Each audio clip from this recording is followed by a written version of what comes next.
अहले तौहीद की कदीम बस्ती है फलस्तीन। दुनिया में अहले तौहीद की कदीम बस्ती है फलस्तीन। तमाम इलामी मज़ाहिब की मुतबर्रक तरीन बस्ती है फलस्तीन। कसरते अंबिया की मेज़बान बस्ती है फलस्तीन। कसरते अंबिया की मेज़बान बस्ती है फलस्तीन। मेराजे फ़ख्रुल अंबिया की मेज़बान बस्ती है फलस्तीन।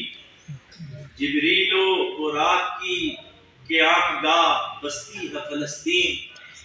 जिब्रीलो बुराक की क़यामगाह है बस्ती है फलस्तीन। बशरियत के सफरे अर्श की दुआ बस्ती है फलस्तीन। जदीदो कदीम के संगम पे खड़ी है बस्ती है फलस्तीन। मशरक़ो